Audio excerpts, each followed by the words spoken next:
20%. Republican House Speaker Paul Ryan does not back the move by some House conservatives to impeach Deputy Attorney General Rod Rosenstein. I don't think we should be cavalier with this process or with this term. I don't think that this rises to the level of high crimes and misdemeanors, a really high standard. The California Supreme Court says Starbucks must pay workers for completing tasks, even though they may be off the clock. Summer weather, the West continues to sizzle, while the eastern U.S. deals with widespread flooding. Big League Ball, Braves and Dodgers battle in Dixie. AP Herald, NBC News Radio.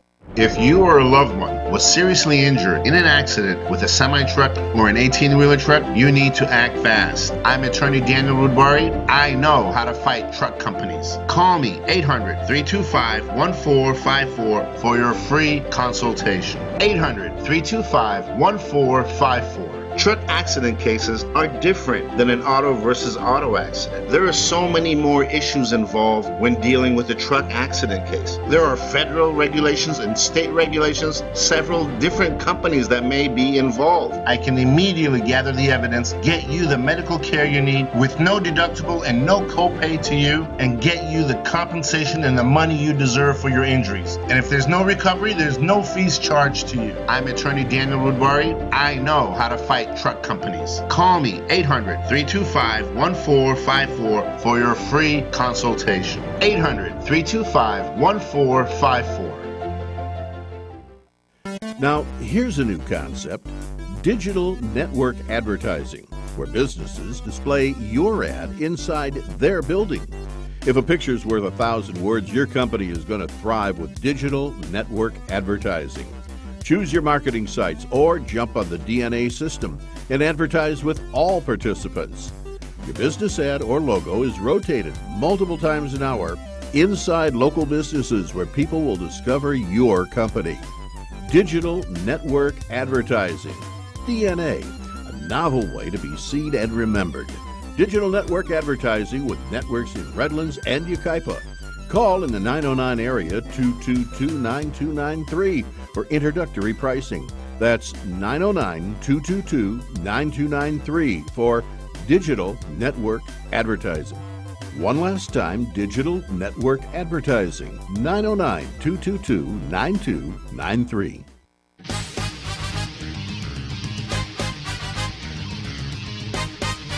And now, ladies and gentlemen, it's time for the greatest real estate investment show ever.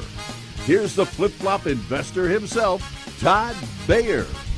Well, hey, everyone. How we doing out there today in Radio Land? This is the Flip-Flop Investor Show, and I'm your host, Todd Bayer, the Flip-Flop Investor himself.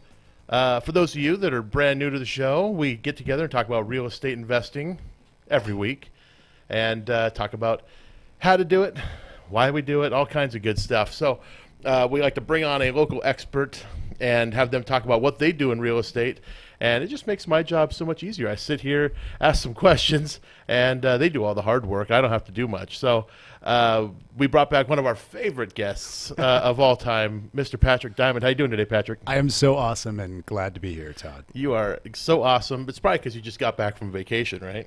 Yeah, well, working vacation, but yeah. Working vacation? Yeah. Well, it's not just, Isn't that every vacation when you're a business owner? Exactly. Yeah, according to the IRS. Yeah, exactly. Yeah, for all they know, that's all I'm doing. Like, I didn't go kayaking. I wrote on the back of every receipt. Exactly. It's something to do with work. Yeah. I was horseback riding with a client, exactly. to test out the trails in the area, right? Yeah. We talked about something. Yeah, we talked about how the land was nice. And yeah, exactly. It was nice land. Looks like a good place. We could buy land like this. Hey, it's very possible in a place like, well, you were down in Mexico, right? Absolutely. Yeah. So what's going on down in Mexico? Because I know last night at the club meeting, we kind of hinted to everybody that we're going to be talking about your experience down in Mexico, and you were showing me a bunch of videos and cool stuff you were doing down there. So what part of Mexico did you go to? So I was like in central Mexico. I went to, I started in Mexico City. Okay. And I went down to a place called Tepoztlan, which is, it's kind of like the wellness capital of Mexico. It's kind of, I guess, it's kind of like Ojai from here, like LA's Ojai. Got it. It's Mexico City's Ojai, I should say. Okay, so when you say wellness capital, Like, what would that mean to a person that has no idea what a wellness capital would be? So I'd say it's the place where people go to be in nature, relax, unwind. There's a lot of different spa services there. There's a lot of it's beautiful. First off, I mean, you're enveloped in this most amazing landscape. I showed you some of the video. Yeah. The mountains are all around you. It actually, I mean, as well as I can put it, I hope I'm not screwing this up, but my understanding from what I've read, a lot of it's in Spanish, so if I did, is that it's the Aztecs, the ancient Aztecs used to view it as the center of energy for the world. Interesting. So it's just a very mystical place, and it's also a Pueblo Mágico, which it's like a magic town, which is Mexico has they have a tourism program where they assist these towns that have to fit into these rigid guidelines. They help them with marketing, and it has to be like a real authentic, really authentic feel, and it is. It's they have the market there, and it's hard. It's so hard to describe. It's just amazing. And you were showing me pictures, and I was commenting that it looks like where they shot Jurassic Park. Yeah, is what it looks like. It's just this tropical rainforest-looking place. It's green everywhere with these crazy mountain peaks, and you showed me that pyramid. The pyramid, Teposteco, cool. Teposteco, yeah. One day, maybe I'll learn some Spanish. That'll be cool. Yeah. Well, hey, hopefully you'll come down. Yeah. Well, after seeing the pictures of it and seeing the videos and everything, it's very, very cool looking. I just got to be able to convince my wife that it would be fun to go down to Mexico sometime and go to this place, because I mean, we're fairly, as far as like where we travel to like the normal places that most people go. I know that probably shocks some people out there, but we haven't done any like adventure type vacations yet, which I'd love to do. Yeah, well, there's a zip line there. Or I mean, you can just go and hang out. I mean, it's just very like I like to eat when I'm on vacation. Oh, so. Dude, the food is off the hook everywhere I went in Mexico. I mean, I just found out that.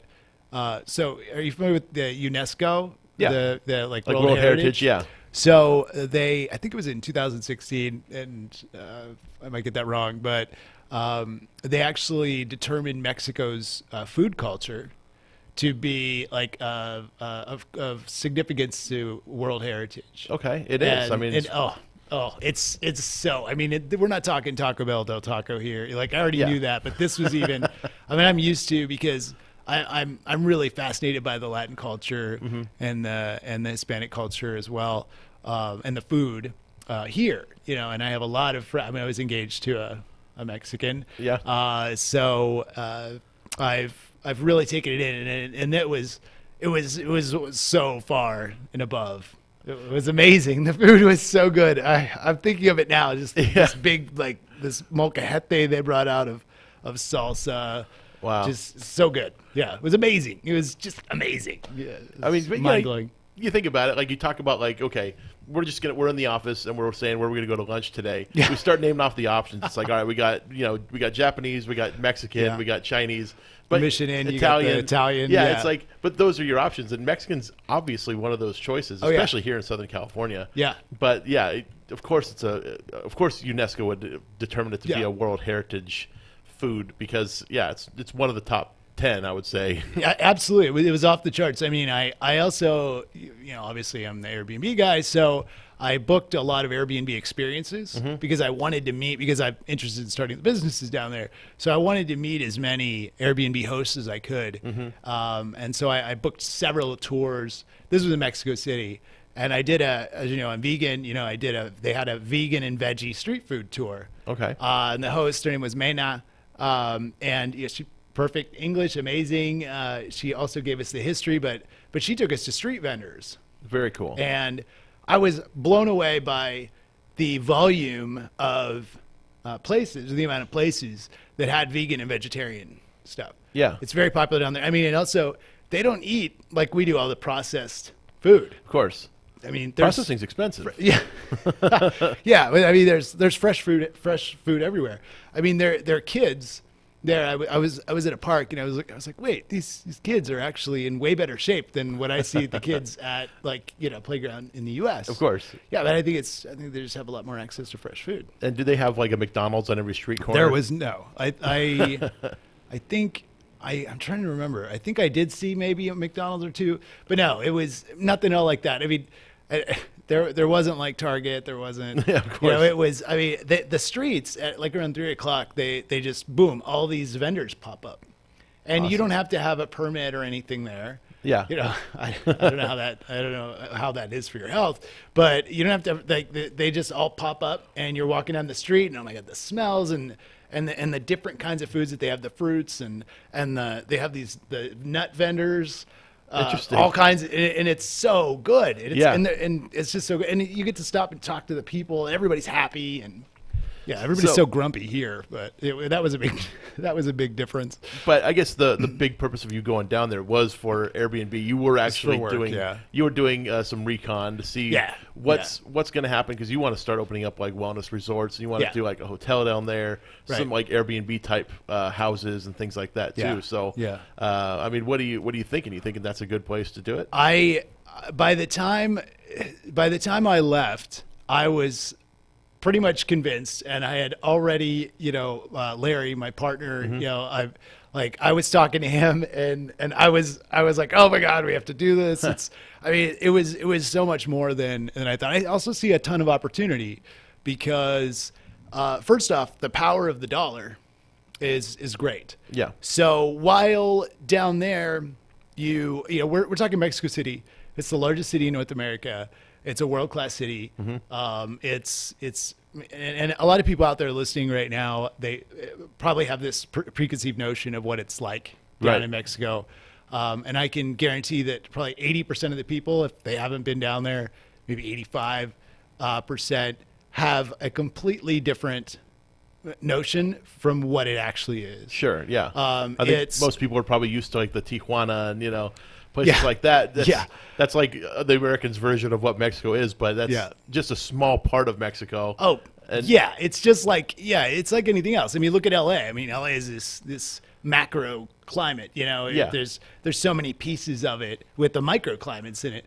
And it's the same thing down there. And it's funny because LA, like I drive through LA, and I'm like, this is one of the dirtiest cities I've ever seen in my life. How do people actually pay this much for housing here? Right. I don't understand it. Yeah. Here on the Inland Empire, I mean, I think this is a cleaner place out here, which is kind of funny in a way. Yeah. Of course there are nice areas of LA, but you go to like somewhere near downtown LA, and your condo is like $700,000 for a little 2-bedroom, 1-bath condo, and I'm like, why would you spend $700,000 for this place that looks like a ghetto to me?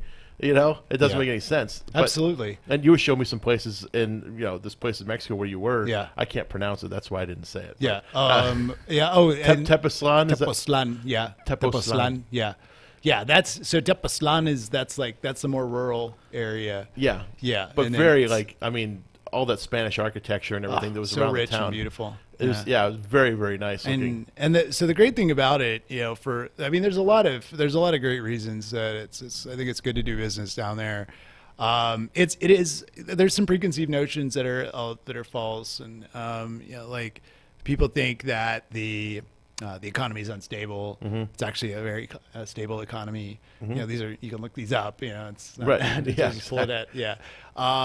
But also, really the biggest thing for us is the fact that the strength of the dollar versus the peso right now, we're at a high level. So I can literally, it's looking like, and we're doing the numbers. Actually, one of the tours I took, it really worked out really well. I was supposed to go on this tour, and I met this gentleman. His name is Bernardo, and he, come to find out, we're talking, and as we're starting the tour, and he's telling me his background. He's like, "Oh yeah, I did my MBA at UCLA Anderson." Huh. I'm like, "Okay," and he's talking about how he's an Airbnb host, and the wheels are turning. I'm like, hold on, this guy knows like this market, So it really turned into like a real estate tour, mm-hmm. and so he's going to help me to also see some of the things that are really good reasons to be down there as well. Yeah. But the strength of, basically we can go down there. And as I told you before, like we're doing master lease stuff up here. We were doing like franchise turnkey Airbnb properties. And of course that's entry for us. We're going into the resorts and going into the wellness stuff. Yeah. But we can go down there and I can start up 2 or 3 Airbnbs that have the same returns, more or less, for like a third of the price. Yeah. So I can take a $20,000 investment and turn it into several properties. Yeah, which is where do you do that? Yeah. So okay, when you were talking to Bernardo, were you did you guys talk at all about like American tourism? Because I think that's probably going to be a big driver. Yeah, sure. But there's, I'm sure, plenty of Mexican tourism too, where Mexican people absolutely tour at other places in Mexico. It's not like they live in their one area and that's it. Yeah. So did he talk about a blend? Like what sort of like blend do you get like from other parts of the world coming and visiting versus Mexico? Well, him having his own Airbnb was also really helpful. So, it was one of the questions I asked him. I said, what percentage do you get? And he pretty much said it was like 80%. 80% Americans. American, really? Yeah. And I think that's where, for us, it's a huge opportunity, whether we're doing Airbnbs, we're doing hotels, or we're doing our wellness centers, because no matter what, we know how. We're already the experts here in Southern California on Airbnb, on hospitality. We know how to market as well. We know how to connect to that audience. So I feel like, especially tourism is really, really increasing in Mexico City, especially. So it was named, I think, in 2016, the #1 tourist destination in the world. That's a nice city.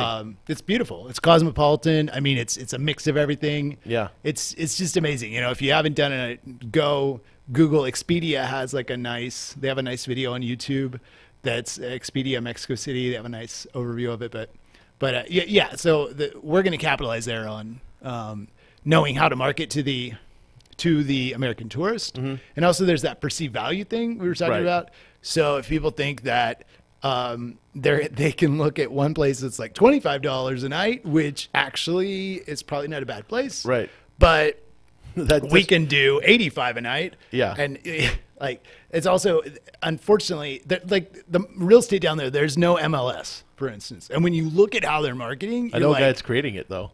Yeah, Steve told me that too. Yeah, I know you guys know that. Steve told me that. I know the guy built the Mexican MLS. I need to get to know him. Yeah. But they're, and I hate to say it because I love the culture, I love the people, but there's just not a lot of knowledge on how to market real estate down there. And I'm not sure where that comes from, but I looked at one Airbnb, like so many of the pictures are crooked, or you look at the people marketing real estate there, it's awful. They're just not up on it yet. Do you think is Airbnb just sort of like unknown in Mexico at this point, or like? I wouldn't say that. No, I think it's pretty well known, but I do think that if we look at where the market is here in Southern California, especially LA market, we're at, I would almost say we're at like an 80% saturation point.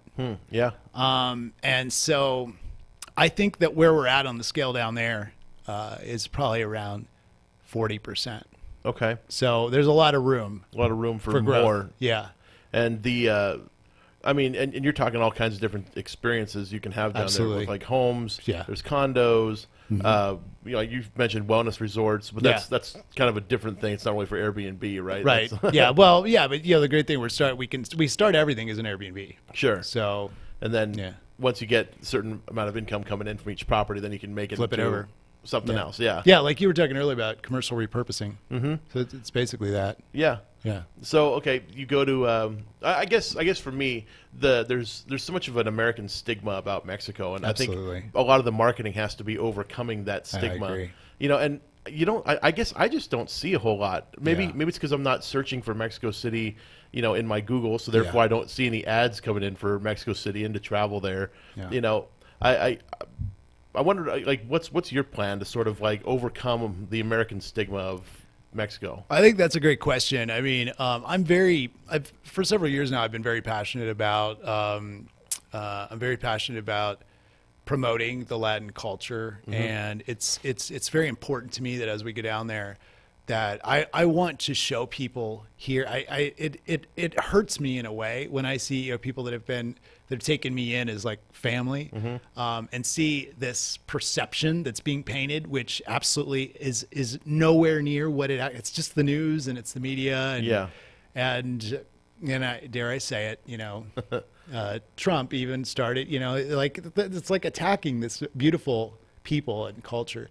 So my plan is to just go down there, do the very best job that I can at creating the best experiences, and also promoting investment in tourism. And I just want people to see that it's not. I want people to be able to focus on the positive and how amazing and beautiful and vibrant it is, and the people, right, versus just what they see on the news. Well, it's funny because if I tell somebody I'm going to go down to Mexico for something, they're like, oh, watch out for the federales, and it's awful. or watch out for the cartel, don't get kidnapped. I heard that a lot, and that's so silly. Yeah, I know they probably exist down there, but it's just like I'm not their target. Like, I don't have any beef with them. Why are they going to come pick a fight with me? It makes no sense. Yeah, but and they're in small areas. It's like, I mean, you literally could say exactly the same thing about LA. I mean, I lived in LA for 14 years. Yeah, I mean, and I know the places not to go. I know where there's. It's everywhere. It's New York. Chicago. Look at Chicago. Sure. So Chicago is actually, is ranked is more dangerous. I think I also read that. I think it was. I don't want to throw out the name that I think it is because we're on the radio and people will be like, that guy. Yeah. But there are several U.S. cities that are much, much, much more dangerous than Mexico City, for instance. Sure. Yeah. And Mexico City is the largest city in the continent. Yeah. Yeah, it's bigger than New York. It's bigger than LA, and it's ranked lower or safer than a lot of our cities here. Yeah, I wonder if is it actually safer than New York? Do you think? I'm not sure. I'm not sure. The video you were showing me, and I've never seen anything of Mexico City. Oh yeah, again, I mean, this is like I sort of have some of these perceptions. Like, I don't know what Mexico City looks like. I just know it's in Mexico, and I've experienced Rosarito. That's like city in Mexico. That's as far south as I've gone, and Rosarito was nice, but I mean, there were some areas in town where it's like, I don't think I want to go into that area of town. But, I don't know what it looked like, but now you show me this thing. I'm like, this looks like Manhattan to me. Oh yeah, totally. Which is insane. I'm like, this is really cool looking, and the architecture was amazing. Oh, the architecture. Oh my God, especially being a guy that likes houses, and buildings.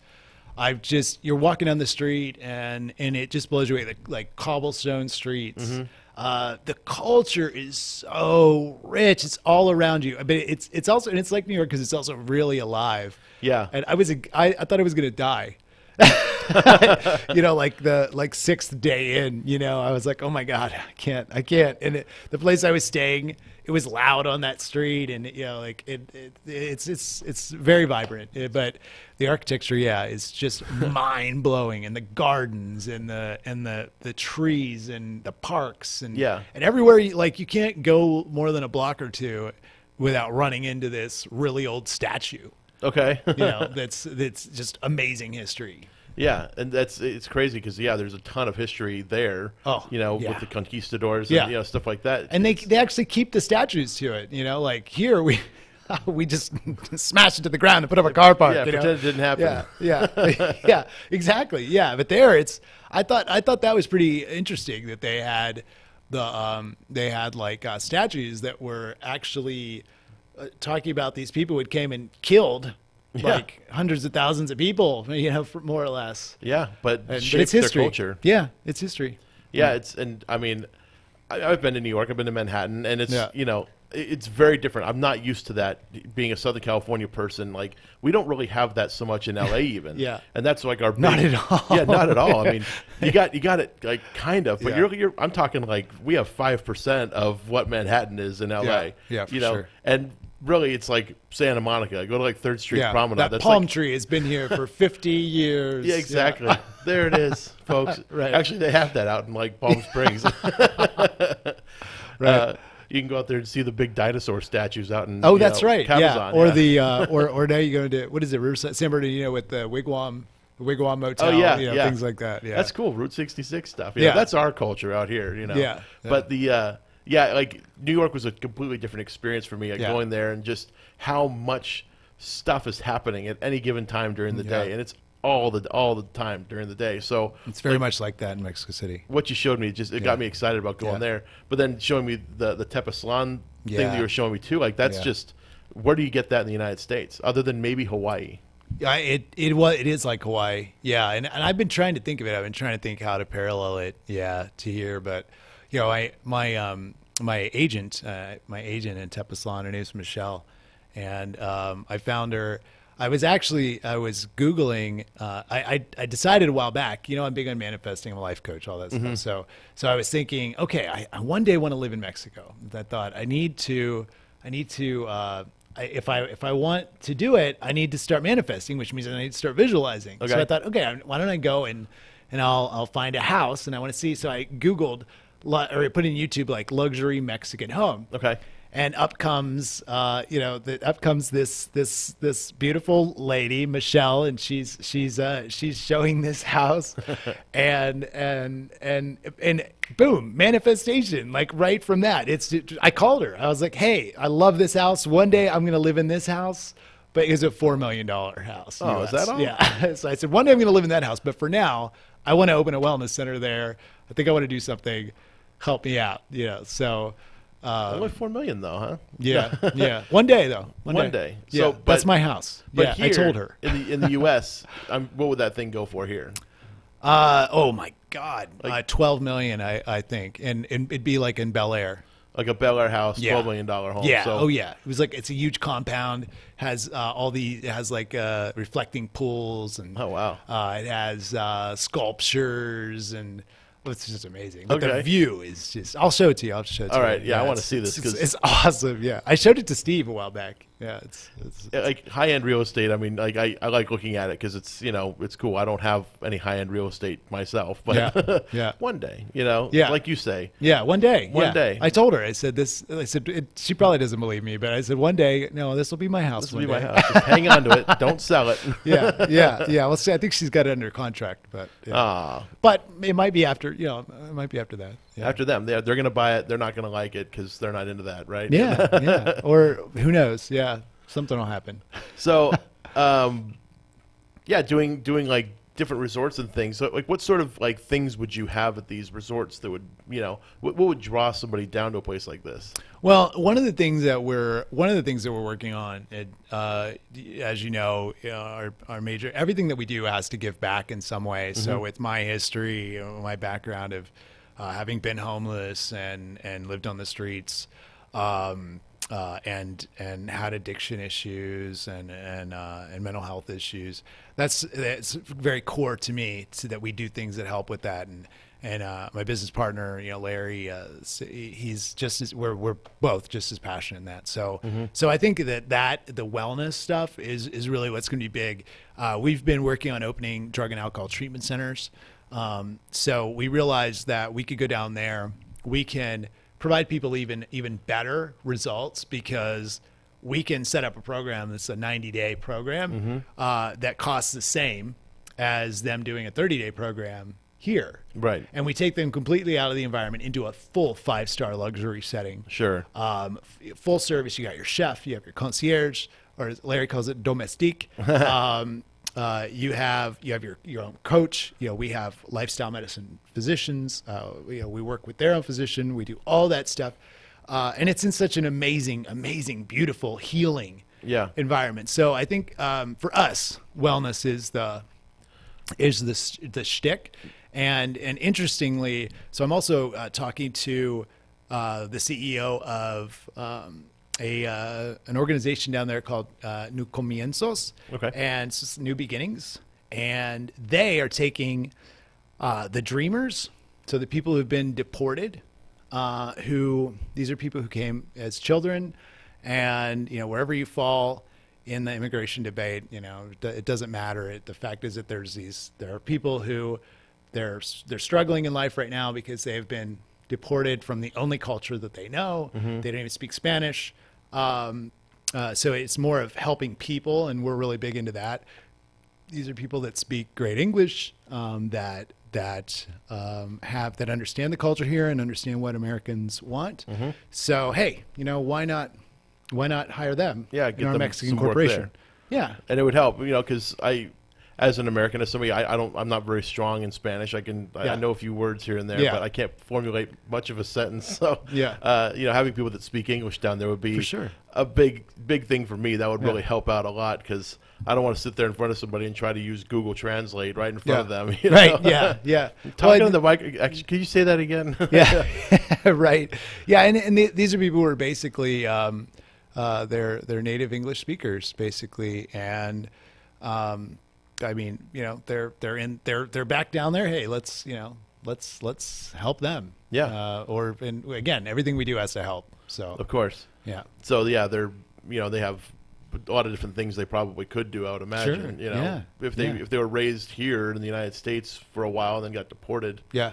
They probably have some kind of education here, maybe even a skill of some kind. I don't know. I mean, some of them, some of them are, they have 4-year degrees. Wow. Some have been in the military. There's all kinds of, and I'm all about giving people a second chance, no matter what, because I got a second chance. So of course. It's a perfect fit for us. So those are some more angles. Yeah, that's cool. And so are you guys is your goal to sort of start with the Airbnbs and progress towards wellness centers? Yeah. And then get rid of the other stuff? Or are you going to hang on to that stuff and maybe just kind of have a whole conglomerate of, different experiences down there? I think we will. So we're still working on some of our exit strategy stuff, but for the most part, I think we will have a blended portfolio. The longer term goal is that we get to managing capital. So setting up the framework down there and really being strong in understanding the market. We have we'll have high level people. We know what's going on down there, and we're very well connected here in Southern California in investment. So it's perfect that eventually we really just get to kind of what you guys are working towards too is really moving that money and helping our investors get great returns. Absolutely. On it, and also in our vacation club. So if you're investing with us, and and you would like to travel, so boom, you also get, it's like a timeshare. Based on that too. The vacation club. Yeah. I like it. But it'll be it's definitely gonna be blended. I think I'm like, I've told you, I want to have kids in about a year and a half. And so my plan has been to get out. I don't want to say fully retire, but I want to at least be to the point where I'm just doing investor relations stuff, and spending time with my kids, right? And not being fully active 100% of the time. So I'll keep a lot of those things going, just because I need that passive income, right, to live. Of course. Yeah, so it's just part of my retirement strategy. Yeah, and I think that's a big reason most people get into real estate in the first place. That's kind of the allure. I know, we've met a lot of people. They come to the club, where they're working in a 9-to-5 job. They've worked in the same job for 30 years or something like that, and they're just like, I'm tired of it. I hate it. I see these shows on TV. I want that lifestyle. And I mean, it looks easy. Of course, they're flipping houses, a little different than doing Airbnb. But I'm sure there's an Airbnb show ready to happen. People are after me. But. Diamond Properties. Just have. I don't know. Yeah, I'm tired. I know. Being in the media somewhat, I mean, being here on NBC, I mean, they have a very demanding schedule for me. You gotta keep up with all the, the meet and greets and the red carpet events. Right. They just get so tiring. I'm glad to be able to fit in. Yeah. Yeah, exactly. Yeah, and I appreciate you wearing your tux. That was, more than was necessary. Yeah. But no, for anybody watching live right now, you can tell. Can they see us live? They can. They can see us live. We're live. Brandon's giving us the thumbs up, saying we're live. Yes, we right are now. live. All right. Are we? I wonder how many people are in Mexico listening right now. Oh, right now listening in Mexico, I'm sure it's at least 20,000 people. There's, we're one of the highest rated shows in Mexico on real estate investing in Southern California. English language broadcast. Yeah. Yeah, exactly. Yeah. I mean, I know there's a couple of people down there listening that Absolutely. Oh, there'd have to be. Yeah. But yes, what are we talking about? Oh, we're talking about people, their lives and stuff. And I think it's that financial freedom most people are looking for. They're looking to just sort of have real estate work for you, and actually get your money working for you rather than you working for money. Yeah. And because, whether you want to admit it or not. Robert Kiyosaki right there. There it is. Rich Dad Poor Dad. Yeah. That's who it is. One of my original money to mentors. Work for you. Me too. Yeah. So but that's I think that's the dream. But as much as you want to like I don't want to be super wealthy. I don't want to be a billionaire. Yeah. It's just not something I really care. I like to that do. about you. I think that's I mean, with your Kias. I always my Kia, I think that's cool. It doesn't because that doesn't matter to me. No, stuff right. like that. You can't take it with you, right? So the people who actually are doing well. I mean, that we know, all the people we know are like. Think of who do we know that is like really prominent and that is out driving around a brand new Mercedes? Like, not many. Nobody. I don't think I know anybody. No. I think maybe I know one person in LA. Jim with his Ford Ranger. Yeah, exactly. Me with my old the old my Land old Rover. Yeah. No, I did buy an Audi recently, but Oh, you did? We needed a new family car. Oh, and I okay. really like it's actually the highest rated. That replaced your SUV. other Kia. Oh yeah. Well, so you we got the still have Q5 other Kia. or It's Q7, yeah. Ooh, Nice car, yeah. Oh wow. Well, it's if you go on Consumer Reports, it's the highest rated SUV, I get and it, that's actually why I got it. It had Safety nothing to do with for the kids. It was too. safety for the family, and that thing is loaded with safety features. Yeah. Like Right. it stopped for me on the freeway. did. Somebody cut me off, and it Yeah. stopped for me. We had to have that to keep Megan from Exactly. Yeah. Well, I mean, it's good. I mean, I would like to have the safety features. Absolutely. That's it's important. It's a nice car, so Yeah, I'm enjoying it. yet, so Yeah, you haven't seen it yet. No. I'll bring it around one day. Bring it around to the office. Yeah. Bring it around. We'll take a tour. No, it's a nice car. For those of you looking to buy a new Audi, the Q7's a great car. There's a few things I don't like. There's not really a good spot to put your phone. Like when you get in the car. Oh, yeah. You need a spot to like put your phone. The Tesla has that you drop it in and it like sucks the phone down into the console. Okay, that's cool. I like it. Yeah. I don't know. I like my Kia though. My Kia is a nice car. Yeah, I think they're great. I think they're perfect for real estate investors too. 'Cause Totally. They're not like they're nice. They're not over the top. Yeah. Exactly. And it's got it's got everything you need in there. Yeah. I'm always pretty. I mean, I pay attention to what people are driving, like when they want to do business with us, or with me, or and I'll see if this. You see when they walk out to the parking lot. Yeah. If they're getting into a brand new something and they haven't even done their first deal, I'm like, yeah, somebody's got some vanity, or something like that. Yeah.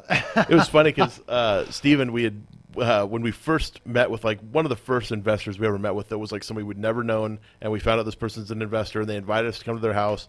So we go out there, and Steve had just bought a used BMW. Not the one he has now. It's the one he has now. The one he has now, yeah. It was he had just bought this thing, but it was like 6 years old then, like when he bought it. Yeah, and we showed it was in nice condition. It was somebody had taken care of it. Yeah.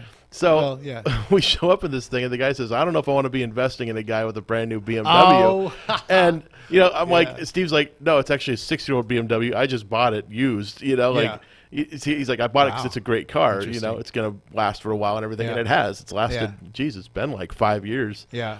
So it was like, but it was funny. The investor said that to us, and ever since then, he has not really liked Steve.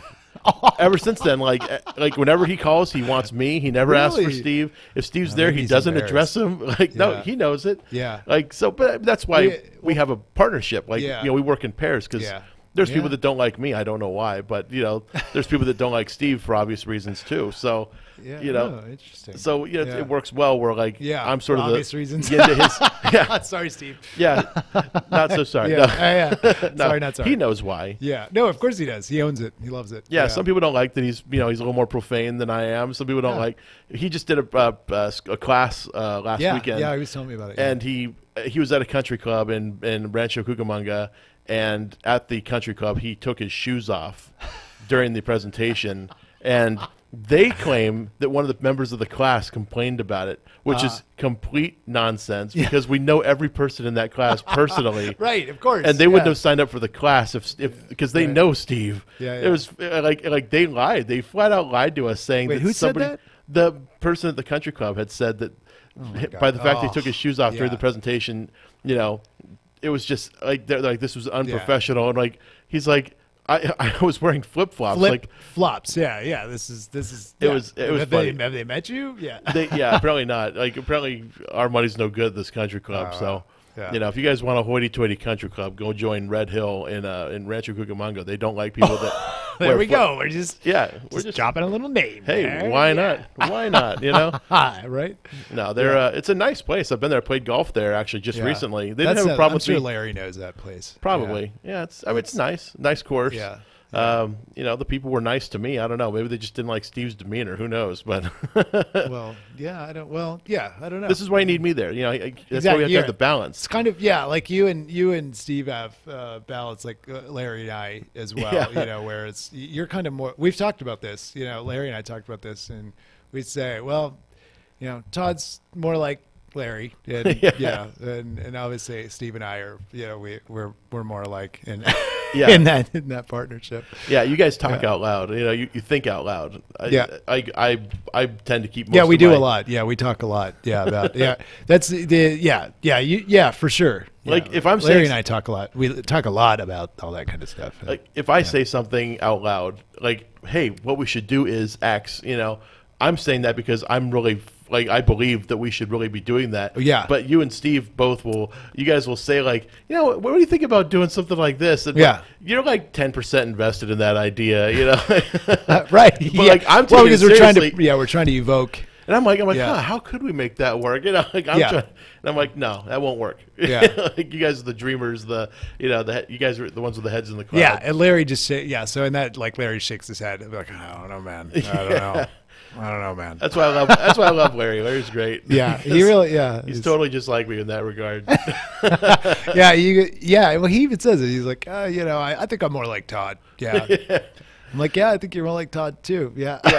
In that, because he's quiet. You know, like, you know, he's definitely the quiet one. Sure. And you got to watch him. Well, yeah, you got to watch him. Yeah, because but he's also so extremely intelligent. Yeah.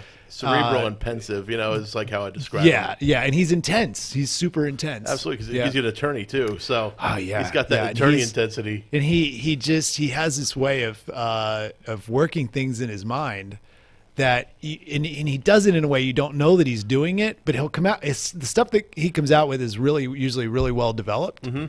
And kind of like you said, you know, it's not like you're saying, like, I really work through this stuff, and I think it's important to have a partner like that. Yeah, you got to have balance somewhere. Yeah, because like Steve, like imagine Steve and I being partners. That would be fun. It'd be fun to watch. It would be fun. We've talked about doing a radio show, like that would be fun. A podcast or something. We'd have people. We have to have people like you guys helping us as the guest or something. Bring in somebody that's more dull and not so exciting. You know? I don't know about that. It's just it's a different kind of exciting. Yeah. Yeah. Well, anyway, I don't know why we got on that subject. We sure did.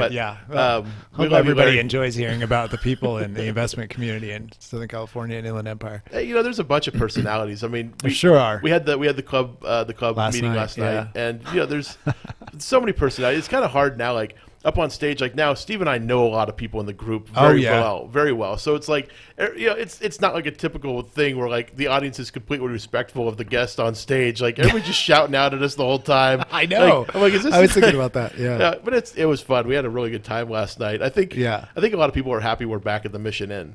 I love the Mission Inn for the meetings. There was the potato sauna at the so those 84. Of you out there who attended some of the meetings, the earlier meetings at Loft 84, can attest to that potato sauna. Yeah. It was funny because there was a transition going from the Mission Inn to Loft 84 for a little while there, about 8 or 9 months we were at Loft 84. It was only almost a year, And then, now we're back at the Mission Inn because... What's up with that? Originally the Mission Inn, they had some staffing issues. They've fixed these issues, it seems. Okay. Loft 84, we like the owners. The owners are great. Yeah, they're nice. We love them. They're super nice ladies, but... the space isn't as good, and they know that. We've told them that it's basically the same size as the room at the Mission Inn. It might be a little better layout, slightly, but then there's that mezzanine level room, the Darcy Kissler room, that is the one that you call the potato sauna. The potato sauna. The first meeting we had done there, God. It was the power kept going out. And, it was the lights. A really hot day. The air conditioning just was not cutting. When was that? I think it was like last September, wasn't it? I want to say it was August. Okay. Yeah, I think it was August of last year was the first one we did there. Because that would have been brutal last night. Oh, absolutely. Yeah. Yesterday was a hot day. Super hot. Yeah. And yeah, I didn't go in there. We went there because we still store a lot of the equipment there at the Loft 84. So we went to Loft 84 to pick up the stuff to go to the Mission Inn. Oh yeah. And I didn't think to maybe go in that room and just see what it felt like in there at that time, because it was like 2 in the afternoon. I didn't want to think about going into that room yesterday. Like you guys were up there talking yesterday. I was like, and Steve asked. He said, "Hey, what do you guys think of this place?" And I'm thinking, "Oh, potato sauna. Oh wow, imagine what that would be like today." Yeah. And the food was good. We finally had vegan options. It was great. Yeah, that was. Thank you. I appreciate that. We were talking in the office about that before, whether or not if it was Joanna. Thought, she's like, well, I don't know. It was sliders last time. I was like, I know. She's like, maybe they'll have French fries. Yeah, we did. We had some French fries last night. That's good. Yeah, we had salad and quesadillas. Yeah, which in Mexico don't have cheese in them. By the way, I learned that. Yeah. So well, I guess you didn't have any, so you don't know. I'll have to find out. I'll ask somebody else that had some quesadillas. I had the roasted vegetable quesadilla. Okay, did that have cheese in it? I don't think it did. Okay, good. Which was good. Because it wasn't supposed to. Awesome. Yeah, it was good. It was good. I mean, it wasn't the amazing food that I walked away from in Mexico City. Yeah, but it's the best we can do here. It was, at the Mission Inn and in Inland Empire. Yeah. I guess some people are probably confused as to what we're even talking about. They probably are. We should be talking about business and stuff. I should maybe say that the club we're talking about is the Inland Empire Real Estate Investment Club. Yeah, there's that too. Yeah, that's where all the big names of real estate investing. Yeah, I should have worn my shirt today. Yeah, well, you wore it yesterday, so I did. I just happen to have like 20 of these. So. Yeah, it's absolutely. Yeah, and I feel like I'm so thankful to you guys for the club, because really, you guys have done such a great job of making a space that, and if you're out there and you haven't been, you really need to come to the club meeting. I mean, there's plenty of them, but I mean the big meeting, that's usually the only one I get to go to. But yeah, I mean, you guys have done a real great job of making it. I had open, and I said to this guy last night, he was new. And I said, okay, so how did you like it? And I said it wasn't too like frat party kind of thing. He's like, no, I thought it was great. Yeah, it was great. Yeah, because there is a lot of banter. Sure. Well, that's fun. Like I said, it's the most fun club in Southern California. Well, I appreciate that. That's a nice sure. And it's what's the biggest one too, right? It is, now. by attendance. I mean, we out attend every other club that's out there. And these are some big clubs. San Diego, sure are. Yeah. Orange County, they have on their meetup page like something like 7,000 or 8,000 members. Poor Sid. Sorry, Sid. Oh yeah. Well, Sid's actually no longer a part of it. I didn't know that. I don't know if I'm allowed to say that on the air, but really sorry, Sid. I'll leave the details out. But Sid's he's moving on to greener pastures. Okay, all right. I didn't know that. I haven't talked to him in a while. Yeah, and so we're the biggest attended club, and we only have about 4,000 members on Meetup. So we're actually the second largest club on Meetup. Right. Meetup. And expound on that. So you mean Meetup? Oh, Meetup.com. That's the website that we have, like our. I don't know, what would you call it? Like sort of our social media hub for a group. So meeting connector. Meetup has a ton of different groups, like worldwide. Yeah, and there's So when you say you're second largest, you mean Real Estate Investment Club group? Okay. Yeah, and the other one's who is the first? Orange County Investment Club. Yeah, they're the largest one on Meetup. I see.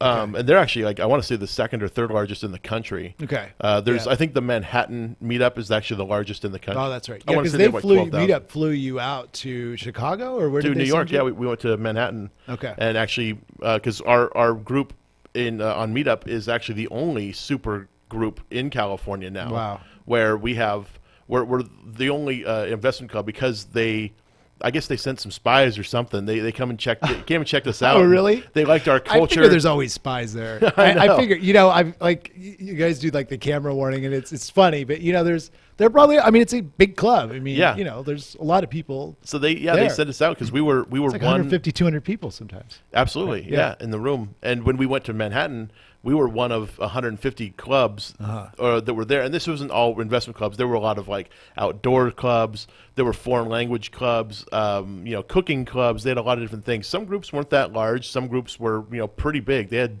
one that was like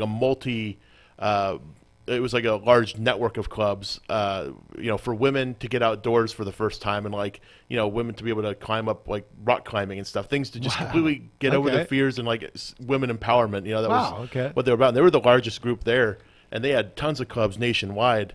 And their CEO was a very powerful speaker. Like he was very, very very educational, I guess I should say. Very cool to see some of these groups, but yeah, they designated our group as a super group. Super group. Yeah, so we're one of 3 super groups that are real estate related in the entire country. Yeah, that is so cool. It's a huge honor. I mean, how do you feel about that? I mean, it was just crazy that we even got invited, like, to begin with, because they flew us out there. Like, we didn't have to pay for anything. Yeah. Like, I know it happened so fast. Yeah, like, right? It was just kind of like, I didn't even know. I mean, like somebody was like, "Oh yeah, Stephen Donner in New York." Yeah, I told my wife, I'm like, so Meetup invited us to New York to be honored and all this stuff, and we're like, okay, I guess we're going to New York. I had no plans to go to New York, and we it was cool. So I don't know. We got this honor because a lot of people seem to like what we do. Absolutely. And we're just kind of doing what we like. It's fun. It's fun for us. And so I think that's the thing. Yeah, because a lot of the clubs are.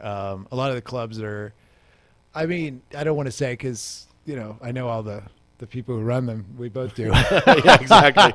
But they're just different. That's all I should say. I mean, they all have their own vibe, and I think the vibe of and I still think it should be called IRIC, but Steve doesn't like that. But I think the vibe is. It's much more welcoming, open, and I sometimes wonder. I'm like, because we are so.